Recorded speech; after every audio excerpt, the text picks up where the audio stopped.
অনেক অনেক ধন্যবাদ।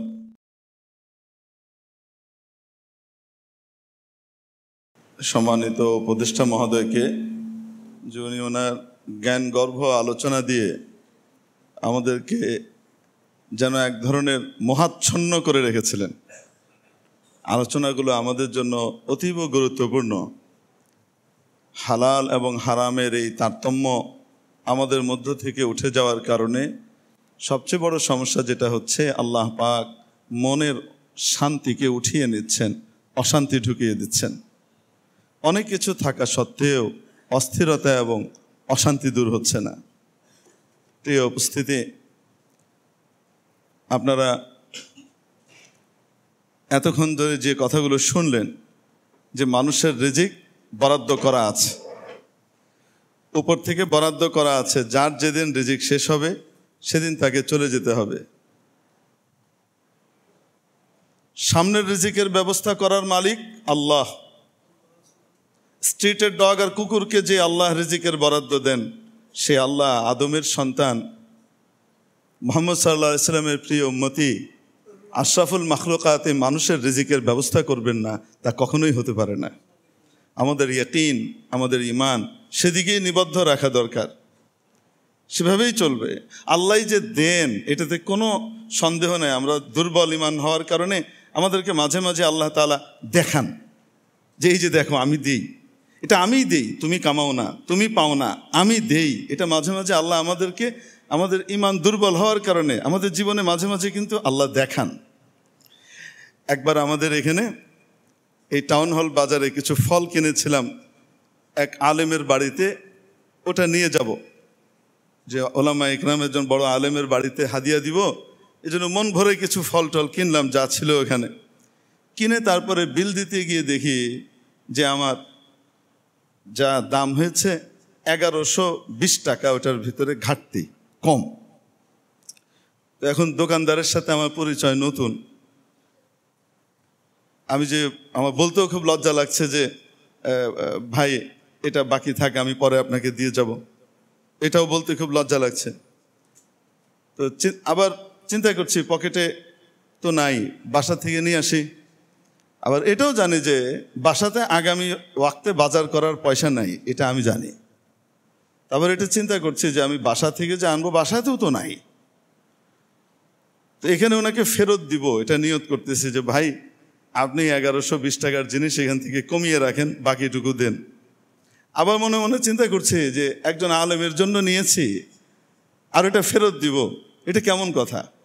তো বাসায় যাই, বেগম সাহেবার তলিতলাতে তো কিছু না কিছু থাকে, ওই নিয়তে রওনা করেছি। রওনা করে মনে করেন 10-15 হাত হয়তো পার হয়েছে। এর ভিতরে এক ভদ্রলোকের সাথে দেখা, দিনদার মানুষ দেখা। তো উনি সালাম মুসাফা করে বলছেন যে হুজুর, অনেক দিন থেকে আপনাকে খুঁজছি, আপনাকে কিছু হাদিয়া দিতে মন চায়, হাদিয়া দিব বলে হাদিয়ার জন্য খুঁজছিলাম, কিন্তু আপনাকে হুজুর পাই না, দিতে পারি নাই। আজকে পাইছি, ছাড়বো না, আজকে নিতে হবে। দিয়ে পকেট থেকে বের করে উনি আমাকে কিছু হাদিয়া দিলেন।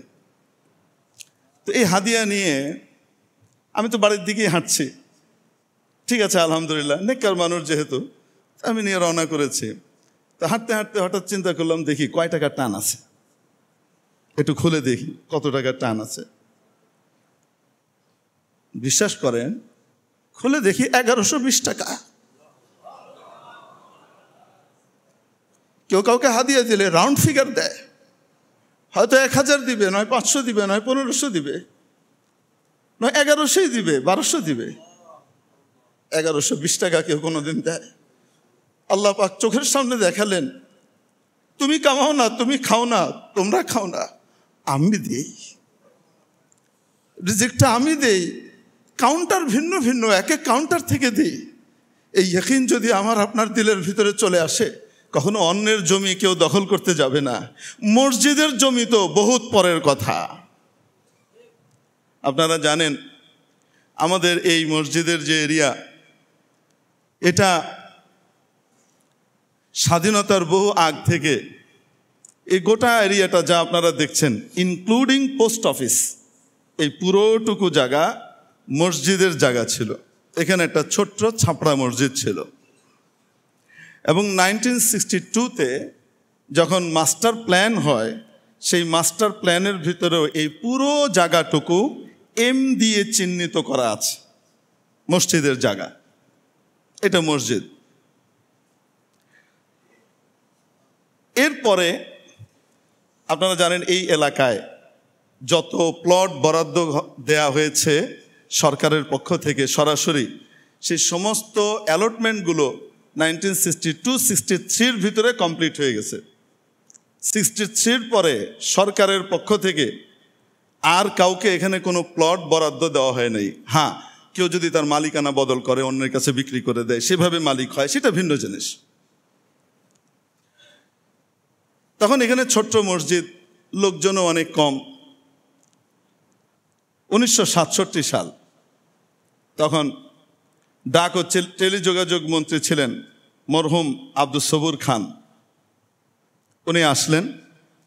আমাদের এখানকার তখনকার মসজিদের দায়িত্বশীল যারা ছিলেন তাদের ভিতরে অন্যতম একজন ছিলেন মরহুম MY লতিফুল্লাহ সাহেব, প্ল্যানিং কমিশনের মেম্বার ছিলেন। তো ওনাদের সাথে বৈঠক করে উনি বললেন, আমরা এখানে পোস্ট অফিসের ভালো জায়গা পাচ্ছি না, তো আপনাদের মসজিদ তো অনেক বড় জায়গা আছে, তো আমাদেরকে অস্থায়ীভাবে কোনা দিয়ে যদি একটু জায়গা দেন, আমরা এখানে একটা সাব পোস্ট অফিস করে দিই। এই পোস্ট অফিসের কারণে আপনাদের এলাকার ভ্যালু, মান অনেক বেড়ে যাবে। আপনারা জানেন ওই সময়টায় পোস্ট অফিসটাই ছিল যোগাযোগের, টাকা পয়সা আদান প্রদানের সব কিছুর একমাত্র মাধ্যম বলতে গেলে। তো ওনারা চিন্তা ভাবনা করলেন যে ঠিক আছে, অস্থায়ীভাবে যেহেতু চেয়েছে, তো অস্থায়ীভাবে এখানে একটা পোস্ট অফিস করবার জন্য ওনারা এই জায়গাটা অনুমতি দিলেন, এই কোনাটা। আল্লাহ, কমিটি যখন এটা এতটুকু জায়গা জনস্বার্থে, মসজিদ কার স্বার্থে? ব্যক্তিগত স্বার্থের না জনতার স্বার্থ? জনস্বার্থের প্রপার্টি। এখান থেকে জনস্বার্থের জন্যই স্বাস্থ্য সংশ্লিষ্টই একটা কাজের জন্য সাময়িকভাবে ওখানে বরাদ্দটা দেওয়া হলো, যে ঠিক আছে ওখানে ওনারা করবেন, পোস্ট অফিস করবেন। যদিও এখন এটা কালের ক্রমে এটা পার্মানেন্ট হয়ে গেছে, কালক্রমে আর কি। তো এটা দেখে তৎকালীন একজন মন্ত্রী, একজন ডেপুটি স্পিকার, দুইজনের মনে খায়েশ জাগলো, স্বাদ জাগলো। এখান থেকে একটা অংশ যেহেতু গেছে, তো সামনের তো বড় একটা অংশ আছে, ওই অংশটাকে একটু ভাগ করে নিয়ে হাউজিং থেকে একটা বরাদ্দ নিয়ে নিই। বুঝতে পেরেছেন? জমিটা কার? মাস্টার প্ল্যানের জমিটা কার? জি, মসজিদের। এখন আপনাকে আমি আরেকটা তথ্য দিই, যেটা মরহুম MY লতিফুল্লাহ সাহেব আমাকে একান্তে এই কোনায় বসে, চেয়ারে বসে আমাকে দিয়েছিলেন।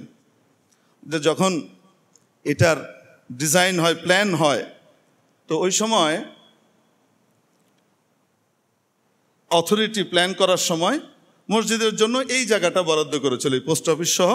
এখানে যেহেতু মসজিদ আছে, এই বরাবর রাস্তা পর্যন্ত এতটুকু জায়গা মসজিদের জন্য রেখে, সামনের এখানে দুটো প্লট পরিমাণ জায়গা তারা দুটো প্লট প্ল্যানের ভিতরে প্রথমে করেছিল।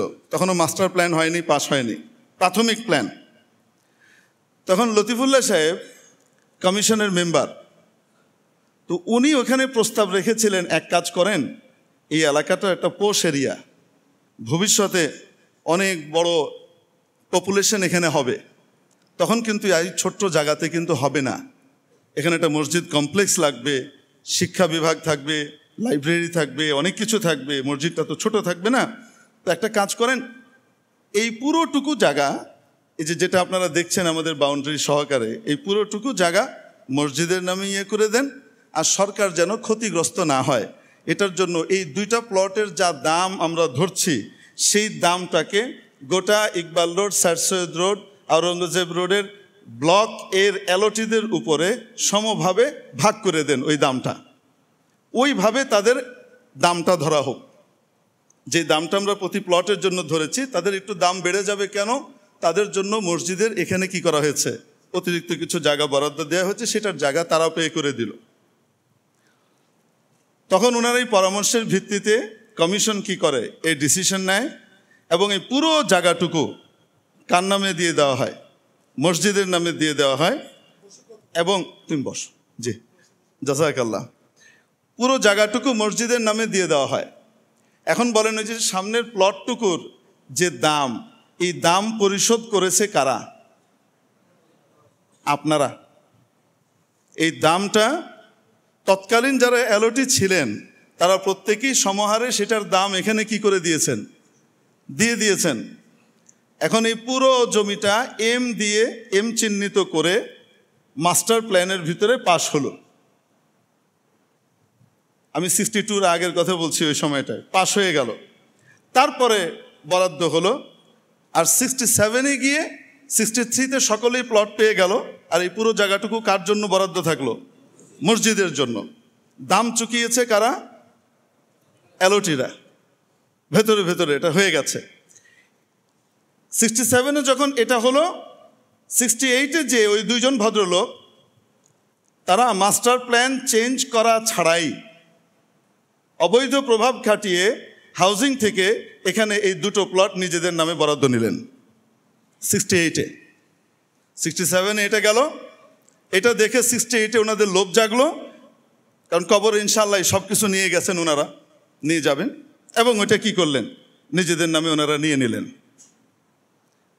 বৈধ না অবৈধ? জায়গাটা তাদের না আল্লাহর ঘরের? আল্লাহর ঘরের। তখনও মাস্টার প্ল্যান চেঞ্জ হয়নি। আপনারা জানেন, একটা মাস্টার প্ল্যান চেঞ্জ হওয়ার আগ পর্যন্ত সেখানে নতুন কোনো রকমের বরাদ্দ ইত্যাদি দেওয়ার কোনো সুযোগ নাই। মাস্টার প্ল্যান চেঞ্জ করতে হলে একদম প্রেসিডেন্ট থেকে শুরু করে উপর পর্যন্ত, একদম প্রেসিডেন্ট পর্যন্ত গিয়ে সেই সিগনেচার হয়ে তারপরে এটা চেঞ্জ হয়। অনেক পরে তারা এটাকে কি করলেন? আপনার নিজেদের নামে মাস্টার প্ল্যান পরে আবার অনেক পরে চেঞ্জ করিয়েছেন। এখন এই জমিটা নীতিগতভাবে আপনাদেরকে আমি জিজ্ঞেস করি, অন্য কারো না মসজিদের? সরকার অ্যাকোয়ার করতে পারে কি পারে না? কোনো জমি যে কোনো কারণে সরকার অ্যাকোয়ার করতে পারে কি পারে না? কিন্তু এখানে একটা নীতিমালা আছে। জনস্বার্থ সংশ্লিষ্ট প্রপার্টিকে নিয়ে কোনো ব্যক্তিকে বরাদ্দ দেওয়া যায় না। জনস্বার্থ সংশ্লিষ্ট বস্তুকে অ্যাকোয়ার করে সেটা আবার অন্য জায়গায় কি করা যায়, এবং অ্যাকোয়ারের কোনো কিছু আসে নাই, কোনো ওইটার বিপরীত টাকা পয়সাও মসজিদকে কোনো কিছুই দেওয়া হয় নাই। তো অ্যালটিরা যেটা নিয়েছে তাদের বরাদ্দের টাকা ওখানে যোগ করে সেই টাকাটার দেওয়ার পরে এইটাকে অধিগ্রহণ করে, আগে অধিগ্রহণ করতে হবে, তারপরে দিতে হবে। ওই সময় হাউজিং যে 2 নম্বরই কাজগুলো করেছে প্রভাবের শিকার হয়ে, এই 2 নম্বরই করার কারণে কি মসজিদের জমি অন্যের হয়ে গেছে? আপনাদেরকে জিজ্ঞেস করি, হয়ে গেছে? হয় নাই। এবং কোনো জিনিস কাউকে রেজিস্ট্রি করে দিতে হলে অবশ্যই সেটা তার দখলে থাকতে হবে। আগে দখল সত্ত্ব প্রমাণিত হবে, তারপরে সেই দখল হাতে কলমে অন্যকে রেজিস্ট্রি করে দেওয়া যায়। এখানেও 2 নম্বরই করা হয়েছে। তখন থেকে এই পুরো জমি মসজিদ মাদ্রাসার আওতায়, কিন্তু দেখানো হলো, রেজিস্ট্রি অফিসারের কাছে পাঠানো হলো এভাবে যে এখানে কোনো কিছু না, এটা তাদের দখলেই আছে। এতগুলো মিথ্যাচারের পরে তারপরে কোর্ট কাচারি করে এই 2 নম্বরের উপরে প্রতিষ্ঠিত অনেক কিছু গিয়ে তারা অনেক কিছু করেছে। আজ পর্যন্ত অনেকবার তারা এখানে হামলা করে, মামলা করে বিভিন্নভাবে এখান থেকে নিয়ে যাওয়ার জন্য চেষ্টা করেছে। আল্লাহ পাকের রহমতে হয় নাই। মসজিদের জমি রক্ষা করবার জন্য যা যা করা দরকার, আমার আল্লাহর ঘরের জমি রক্ষা করবার জন্য আমরা সকলে তৈরি আছি। আপনাদেরকে একটা দুঃখজনক ঘটনা শোনাই। আমি গতকালকে একটা কাগজ পেয়েছি। সেই কাগজের ভিতরে আমাদেরকে একটা নোটিশ করেছে। কি নোটিশ করা হয়েছে? যে আগামী 16 তারিখের ভিতরে ওই যে মাদ্রাসার স্থাপনা, এগুলো সব খালি করে ফেলতে হবে, তারা সেখানে উচ্ছেদ করবে। তার 2 দিন আগের কথা আমাকে এক ভদ্রলোক ফোন করেছেন। ফোন রিসিভ করার পরে উনি আমাকে বললেন, আমি অমুক মাওলানা ডক্টর অমুকের সাথে আমার পরিচয় আছে, আপনাদের এখানে মাদ্রাসা আছে, জমিটা তো অমুকের, তো তারা এখানে উচ্ছেদের জন্য 5 লক্ষ টাকা অমুক জায়গায় জমা দিয়েছে, উচ্ছেদের কিছু 5 লক্ষ কত টাকা ফি জমা দিয়েছে, এখানে তো উচ্ছেদ হতে যাচ্ছে, তো নেগোসিয়েশনের জন্য আপনাদের সাথে বসতে চায়, আপনারা বসবেন। আমি গিয়েছিলাম সরেজমিনে, তো আপনাকে বসার জন্য ইয়ে করছি। আমি বললাম দেখেন 2 নম্বরই তো করেছিল এদের বাপদাদারা, যারা করেছে ইনারা ইনোসেন্ট, বসতে তো আমাদের কোনো আপত্তি নাই, কিন্তু মসজিদের জমি আমি তো দেওয়ার মালিক না, আমি তো এটার মালিক না, এটার মালিক এলাকাবাসী, এবং এটার মালিক মসজিদের জমির মালিক ওয়াকফ হয়ে গেলে এটা কার হয়ে যায়? তারা যে টাকা পয়সা দিয়েছে আল্লাহর জন্য, তো এটা তো আল্লাহর জমি, তো আমার না, আমি তো আর দিতে পারবো না ভাই। তবে 5 লক্ষ টাকা জমা দিয়েছে, আপনি আমাকে বলছেন যে নেগোসিয়েশনে বসতে চায়, উচ্ছেদের জন্য টাকা জমা দিয়ে আবার তারপরে বসতে চায়, তারা খুব আন্তরিক, এটা কোন ধরনের প্রস্তাবনা আমি তো বুঝলাম না। আপনি আগে বৈশাখ যদি পরে উচ্ছেদের জন্য যাইতেন টাকা, তাহলে না বুঝতাম। উচ্ছেদের জন্য টাকা জমা দিয়ে 5 লাখ, তারপরে বলতেছেন নেগোসিয়েশনের জন্য বসতে চায়, এটা কোন ধরনের বসা আমি তো ঠিক বুঝতে পারছি না। আর আরেকটা কথা আপনাকে বলে দিই, কিছু মনে করেন না, 5 লাখ টাকা জমা দিছে তো ওইটা গেছে, কোয়েন 5-5-25 লাখ টাকা জমা দিতে, যদি তাও দেয় ওইটাও যাইবো ইনশাল্লাহ তাআলা। আমরা বেঁচে থাকতে, রক্ত শরীরে থাকতে মসজিদের জমির দিকে কাউকে চোখ তুলে তাকাইতে দেওয়া হবে না ইনশাল্লাহ। যদি প্রয়োজন পড়ে আমরা আপনাদেরকে আহ্বান করি এই ধরনের অপকর্ম রোধ করবার জন্য, সম্মিলিতভাবে আপনারা আমাদের সাথে থাকবেন ইনশাআল্লাহ তাআলা, এবং লজিস্টিক এবং আইনগত অন্যান্য সাপোর্টের জন্য আমরা আপনাদেরকে আহ্বান করব। আপনাদের ভিতরে যারা বিজ্ঞজন আছেন বা সংশ্লিষ্ট বিভিন্ন পরামর্শ দিতে পারেন, আমরা আপনাদেরকে আহ্বান করব আমাদের সাথে আপনারা একটু মেহরবানি করে যোগাযোগ করে যার যার ক্ষমতা আল্লাহ দিয়েছেন সেটা দিয়ে। দেখেন এই যে হজরত এতক্ষণ কথা বললেন আল্লামা ডক্টর আফম ও খালিদ সাহেব দামাত বারাকাতুম, কত জ্ঞানগর্ভ চমৎকার কথা বলেছেন। মজার ব্যাপার হলো আমি কিন্তু ওনাকে আজকের এই মসজিদ সংক্রান্ত এই ঘটনার কথা আমি একটুও বলি নাই, আমি কিন্তু ওনাকে বলি নাই। আল্লাহর কুদরত, উনি এমন বয়ানই করলেন যে বয়ান যেন মনে হচ্ছিল যেন যারা দখলদার বা দখলবাজি করে পৃথিবীতে টিকে থাকতে যায় তাদের জন্যই কি হচ্ছে প্রযোজ্য হয়ে গেল। এটা আল্লাহর পক্ষ থেকে ওনার দিলের ভিতরে আল্লাহ ঢেলেছেন বলেই আমি মনে করি। ইনশাআল্লাহ তাআলা আমরা মসজিদ রক্ষার জন্য যেটা করা দরকার সেটা করব। আর আমাদের উপদেষ্টা মহোদয়ের মন্ত্রণালয়ের সাথে সরাসরি সংশ্লিষ্ট নয় বিষয়টা, আর উনি আমাদের মেহমান অতিথি, তো অতিথিকে আমি বিব্রত করতে পারি না যে আপনি আমাদের এটা করে দেন, এটা তো আমি ওনাকে বিব্রত করতে পারি না। বাকি উনি ওনার ক্ষমতার সদ্ব্যবহার করে যদি যোগাযোগের মাধ্যম অন্যভাবে ব্যবহার করে আমাদের এই মসজিদ এর জমিটাকে রক্ষা করবার জন্য সাদাকায়ে জারিয়া হিসেবে ওনার কোনো অবদান উনি রাখতে পারেন ওনার অনেক সীমাবদ্ধতার ভেতর দিয়ে, তাহলে আমরা কৃতার্থ হব।